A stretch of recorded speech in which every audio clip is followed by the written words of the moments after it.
Jai Baba, everyone. Thank you to everyone there at the Avatar Meher Baba Pune Center for inviting me to be part of your very special celebration of the 60th anniversary of the East-West Gathering. Hard to believe it's been 60 years. But what a wonderful thing that you're organizing this and that you're celebrating and that you've included me. So thank you so much. I know that the Pune Center was very close to Baba's heart. And some of Baba's great workers over the years have been from the Pune Center in his cause. So I am very, very happy to be. I wish I could be there with you in person, but I am very happy to be with you, at least virtually, for this celebration. I wanted to start with a short quote from beloved Baba. This is one of my favorite things that Baba said. He said, "Every moment I respond to the whole of creation. And my response, being divine, is wholly from love. Every moment I respond to the whole of creation. My response, being divine, is wholly from love." Well, the stories of Avatar Meher Baba that I have chosen to share with you today are a few of my memories from the glorious days of the East-West Gathering. I was blessed to be there. I was 13 at the time, together with my mother Jane, my sister Wendy, my brother John. We traveled with Elizabeth Patterson and Kitty Davy, two of Baba's close disciples, and our introduction to Baba came through them. Because beloved Baba is the eternal Christ, our moments with him in 1962 are, to me, far more than recollections of the past. They are living experiences in the present. I feel what Baba did then, he's doing now. So every time stories of him are recounted, they are new. Like a time capsule from the past, each story of Meher Baba opens in the present to release the fragrance of his love. That's why I'm going to relate these moments with Baba in 1962 in the present tense, because for me they are present. As Elizabeth always used to tell us, Meher Baba is in the now, the eternal now.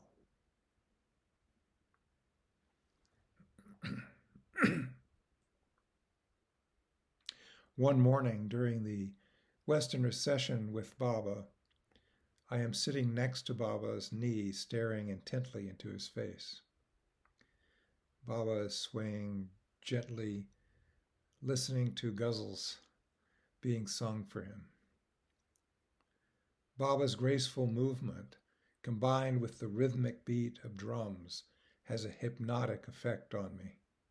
So my eyes slowly begin to close. But just as they begin to shut, a hand suddenly covers my face. My eyes fly open, and through the splay of Baba's fingers, I see him smiling at me. Keep awake.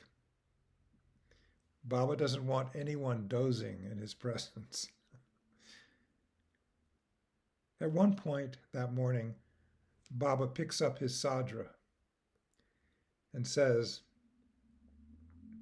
"Hold on to my daman with both hands. Love me more and more, and I will take you where I go." My eyes fix on Baba. I try to grasp the enormity of what he is saying, the significance of this moment in his presence. And I become anxious. What more can I possibly do to take it all in?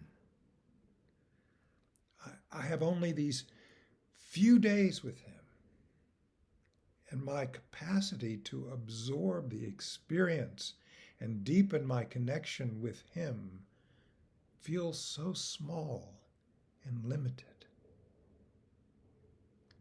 Darshan will soon end, and I may never again have this opportunity. As I struggle with this dilemma, Baba turns and looks directly into my eyes.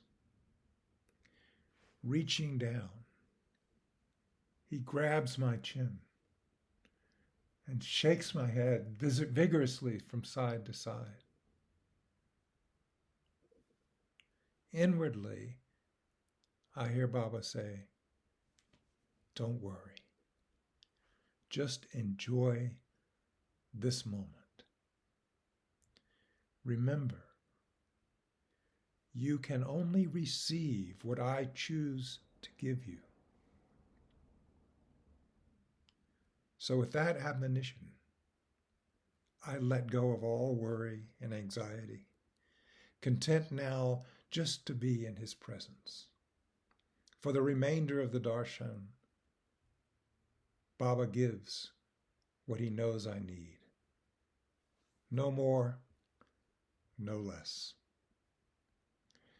As Erich would say, we each have our portion.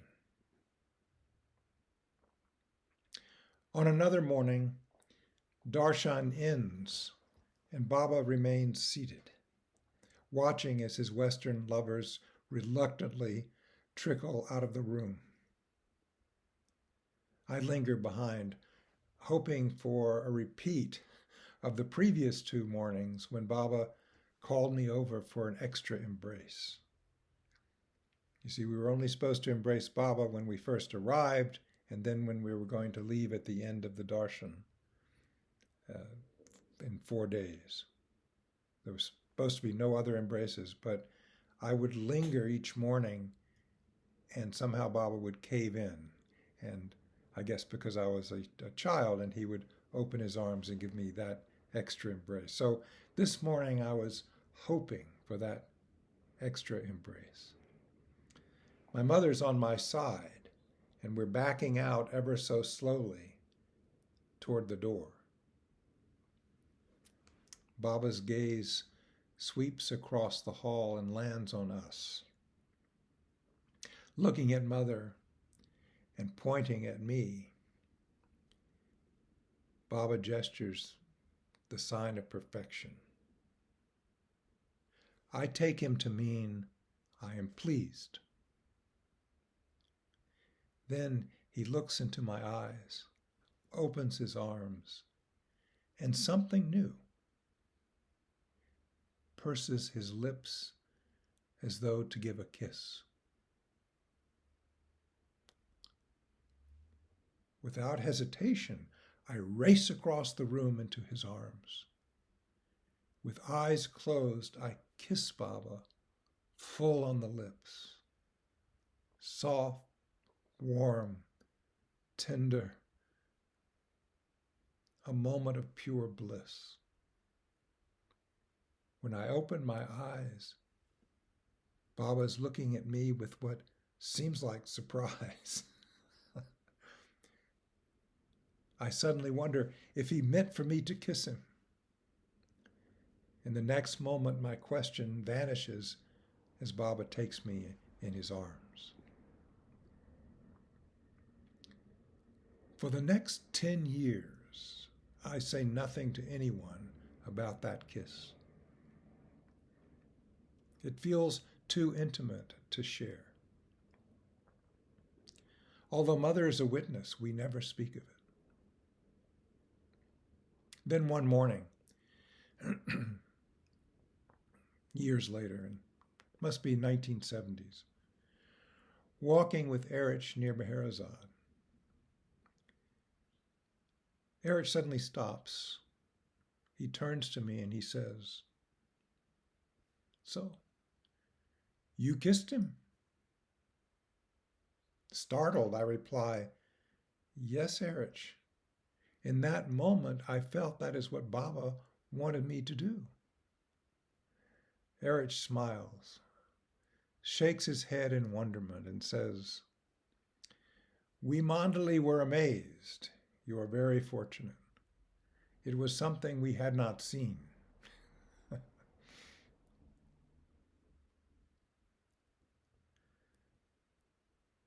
On the morning of the last day, Baba will give darshan to the Eastern lovers. I join a few of the young girls for an early morning trek from our hotel to Guruprasad. Today, Rano awaits us on the veranda. The crowds are great, she tells us. And Baba is up early this morning to give darshan so that everyone will have a chance. Because this was the last day. And the day before, the lines were so long, Baba could not embrace them all. So here he is, early in the morning, before anyone arrives for the Westerners or anyone, if the program starts, Baba's up seeing those who he did not get to embrace the day before. Then with a mischievous smile, Rano says, "I want you to surprise Baba. Go through the hall to the platform where he is seated and kiss him on the back of the head." Well, a little nervous about creeping up on Baba from behind, I enter Guruprasad and make my way to the rear door and onto the platform where Baba is giving darshan. It is eerily quiet, without tens of thousands of people sitting under the pandal.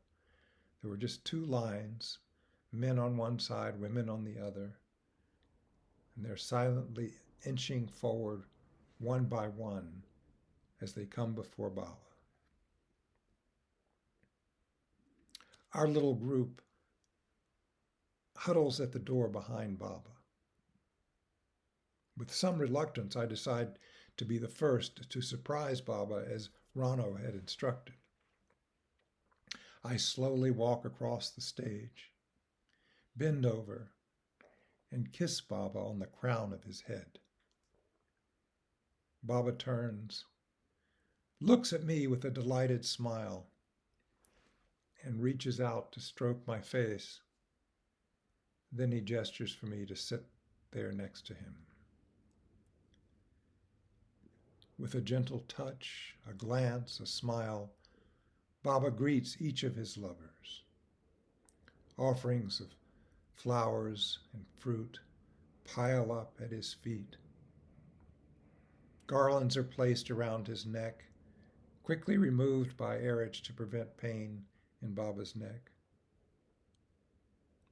Some prostrate themselves before Baba or touch his feet, and then their forehead. Tears of joy flow freely. Sometimes Baba halts the line to ask someone a question or to listen to an outpouring of love. The exchanges between lover and beloved are palpable, electric. How powerful Baba looks this morning, I think to myself. How boundless his ocean of love.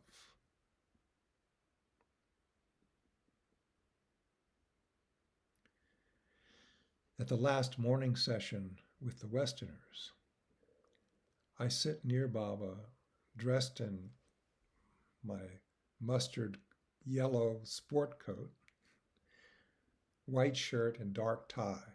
I'm the only one that wore a sport coat, but that's what I thought. I mean, in spite of the fact that it was hot, I felt this was what I should look like to be with the avatar, and so I dressed up. And I especially wanted to look my best on this final day for my farewell embrace of Baba. Over the past 5 days, Baba has given with both hands more intimacy and love than I could ever have imagined possible. I look at his feet next to me. I'm sitting next to him. I look at his feet, and I suddenly have this great longing to reach down and to touch them. In fact, each day of the darshan, I've had this same longing, but no opportunity presented itself. I didn't want to disturb Baba. I didn't think it was appropriate to just do it on my own. You know, Baba greeted us Westerners with an embrace, and it feels to me discourages us from bowing down. Later, when I get back home, I hear accounts of a few Westerners prostrating themselves before Baba during the East-West gathering, something I did not notice at the time. But concerned about disturbing Baba, I just gaze at his feet and refrain from doing what I longed to do.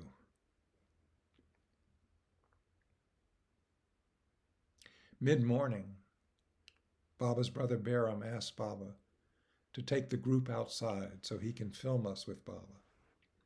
We follow Baba into the sunshine. He sits in a chair placed for him, and we quickly surround him, getting as close as possible. I find a spot behind Baba next to Elizabeth. Baram instructs Baba, make gestures. After all, this is a film. He tells Baba. Amused, Baba moves his hands and asks all of us to do the same. We walk with Baba back into Guruprasad and take our places after Baba is seated. As I settle near Baba's feet, I hear Erich call out, "Charles!" At first I assume Erich is asking for Charles Purdom, an early English disciple who was then writing a revised edition of his 1930s biography of Baba. But when I look up at Erich, he's looking at me. I glance at Baba, and he too is looking at me. "Charles," Erich says, "Baba wants you to remove his sandals."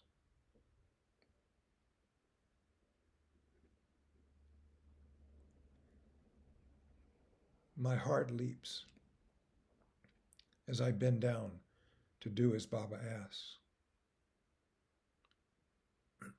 I lift his right foot slowly, taking as much time as I dare, and slide the sandal off.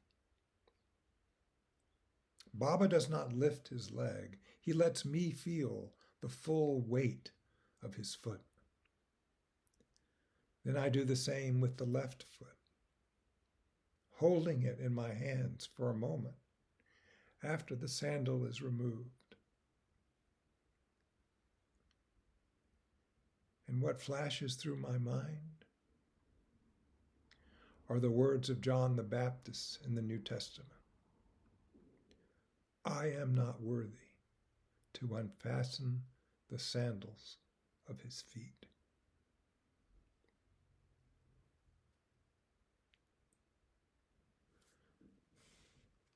After I place the sandals next to his feet,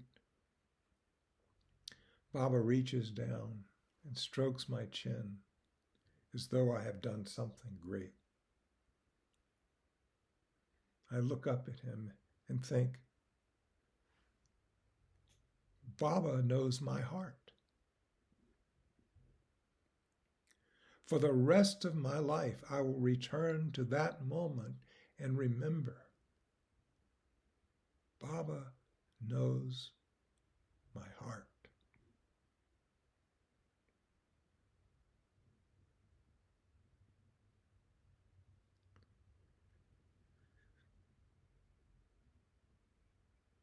In the final moments of that last day, Baba banters with several people, cheering us up because he knew it was hard to say goodbye, with his ever-present humor. At one point, Baba looks over his shoulder at my mother, seated just behind him. "Don't be nervous or afraid," he gestures. Then Baba's eyes sweep the room. After a quiet moment, Baba says with a serious expression, "I am the Christ. Open your eyes, and you will see me as I really am. I am the Christ. Open your eyes, and you will see me as I really am."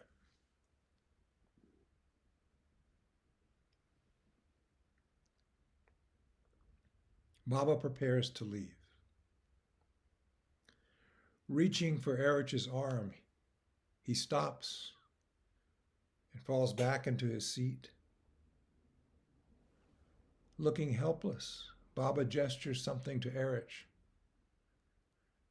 Then Erich looks at me and says, "Charles, Baba wants to know, where are my sandals?" With all of the people coming up to embrace Baba, the sandals were pushed under the sofa. So I scramble down to retrieve them. Once more, I am able to hold his feet and place a sandal on each one. This will be the last time I touch beloved Baba.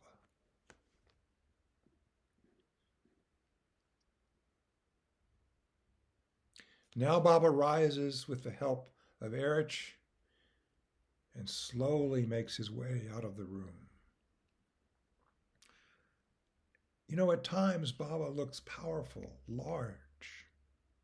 At other times, like today, he appears childlike and fragile. The one who suffers for us all. My eyes follow his receding form. White sadra, pink jacket, and a pink ribbon tied around a braid of hair. Yes, yes, I say to myself, Baba is that.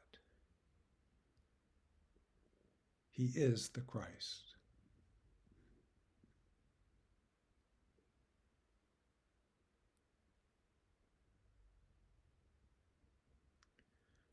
When the East-West gathering ends, some of the Westerners leave for home, and others, including my mother, Wendy, my sister, and me, stay for several additional days.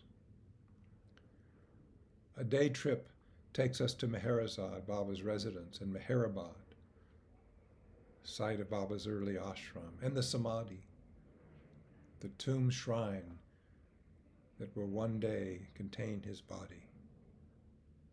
These were places Baba wanted those who stayed behind to see. He was very interested that we go and see. What thrills me the most is the opportunity to encounter two musts. Mohammed, a must living at Meherabad, who has a long association with Baba, and 12 coats, so named because he insists on always wearing 12 coats, a must connected to Baba who happened to be at Meherazad the day we visited. Although both must exhibit eccentric behaviors beyond my understanding, both also exude an aura of holiness that grows stronger as I draw near to each of them.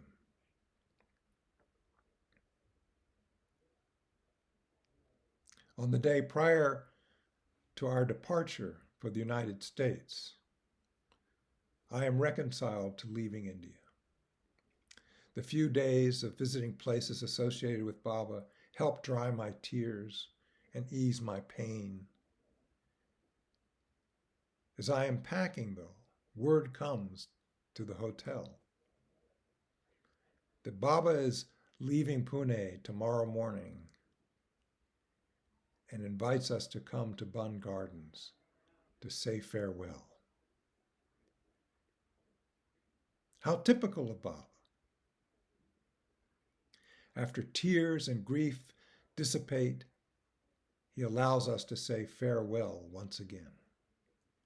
This time with a light heart. At 6 a.m. on November 10th, a small number of Westerners and a larger group of Easterners gather at Bun Gardens. An hour later, Baba arrives and, helped by Erich, takes his seat under a large mango tree where Hazrat Baba Jan, one of Baba's masters, often sat. I'm seated on the ground as near as possible to Baba. Little is said as we sit quietly absorbing this precious gift of one more time in his physical presence. No embraces, nothing, just sitting with him. At one point, Baba looks at me and asks, "Where's your mother?" Startled, I have no idea. But before I can answer, Baba finds her at the edge of the crowd, standing between Kitty and Elizabeth. He points to them and makes an emphatic gesture, holding up 3 fingers. As if fulfilling that gesture, Mother will, in a few years, give up her acting career with Baba's guidance and approval, move to Myrtle Beach to assist Elizabeth and Kitty at Meher Center. After we sing an arti to Baba, he signals that it's time to depart.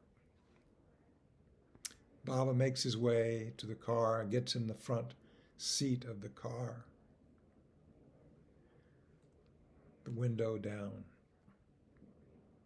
And of course, crowds of people surge forward as the car begins to drive slowly away, hoping for a last glimpse of Baba and a last glance from Baba. When I cannot reach the car, I quickly move further down the road to intercept it before Baba exits the gardens. Inching forward, the car reaches me, near me. But again, I am pushed aside by the press of the crowd.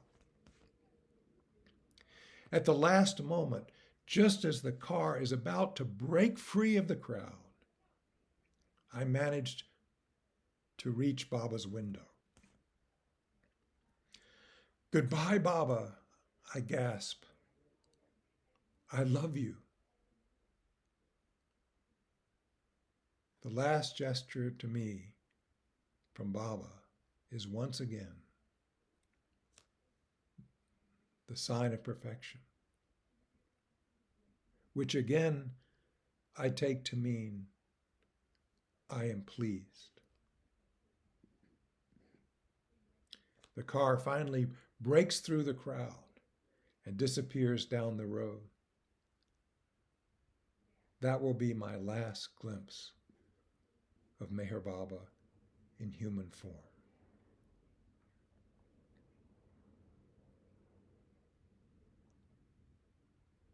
One day, some years later, I asked my dear Elizabeth, the woman who introduced me to Baba, I said, what do you think Baba meant when he gestured this sign to me almost every time he looked in my direction, both in 1958 when I first met him at the center, and then in 1962 at the East-West Gathering? Why did he do that? What did he mean? What was he saying? At the time, I tell her, I took Baba to be saying that he is pleased. It was never translated. Elizabeth thinks for a moment and replies, yes, she says, that is one possible meaning. She pauses and adds, but I feel Baba may be saying to you, become perfect in my love. Become perfect in my love. After all, she said, that is the true aim of our life with Baba.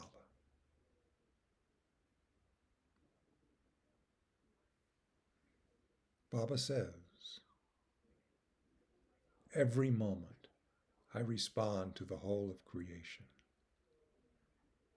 My response, being divine, is wholly from love. Thank you all, and Jai Baba.